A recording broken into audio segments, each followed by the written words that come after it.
So if them come now with that original sound, which is not an original sound, they copy piece of our one still, but it's their drum. With them like a hazmat caddy. Me want the leadership when me and Michael Manley. A special request to The relationship between Afro music, Afro beats, Afro pop, and related genres, and dancehall music is complex, deeply rooted in history, and often misunderstood. While both genres share African rhythmic influences, the argument about who stole what is often driven by cultural pride and misunderstandings rather than clear-cut musical theft. Origins and musical influence. African rhythms and slavery's role in Caribbean music. Before the transatlantic slave trade, African cultures had diverse musical traditions. When enslaved Africans were forcibly taken to the Caribbean, they carried these traditions, which evolved under oppression.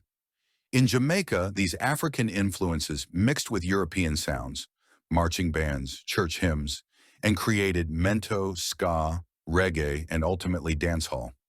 Meanwhile, in West Africa, traditional rhythms remained, but later fused with Western influences, eventually giving birth to highlife, Afrobeat, Fela Kuti era, and later Afrobeats.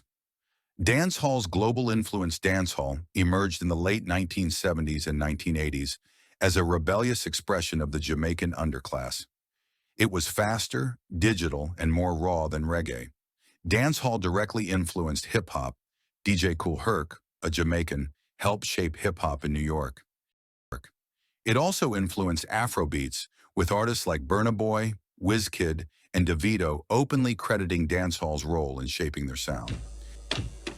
The tempo for the particular song. I'm going to program the rhythm for Duck, which is a popular Jamaican rhythm.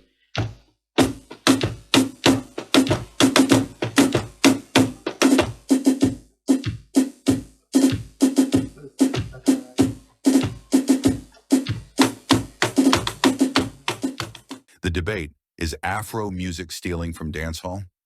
Many Jamaicans argue that modern Afro beats is borrowing dancehall's flows, beats, and melodies without giving enough credit. African artists, on the other hand, argue that since dancehall itself was inspired by African rhythms, it's more of a full circle moment than theft. Afro beats today incorporates dancehall-style production, e.g. rhythms, patois-infused lyrics, which some see as appropriation while others see as cultural exchange. Historical irony, enslaved Africans and the current music debate. One controversial aspect of history is that some African tribes participated in the transatlantic slave trade by capturing and selling their own people to European slave traders. Now, centuries later, descendants of enslaved Jamaicans have created dancehall as a means of expression from that trauma. The irony is that modern African artists, some from regions where slavery originated, are now profiting from dancehall's influence, while Jamaicans feel underappreciated or left out of the global music conversation. Conclusion: cultural borrowing versus stealing music has always evolved through cultural exchange. While it's true that dancehall's influence on Afrobeats is undeniable, it's also true that African rhythms influenced the birth of dancehall. The real issue is acknowledgement.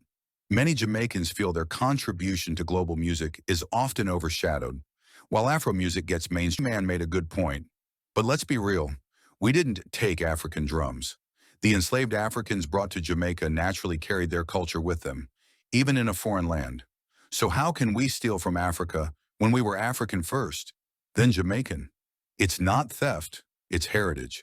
What do you think? Drop your thoughts in the comments, like, share, and subscribe for more.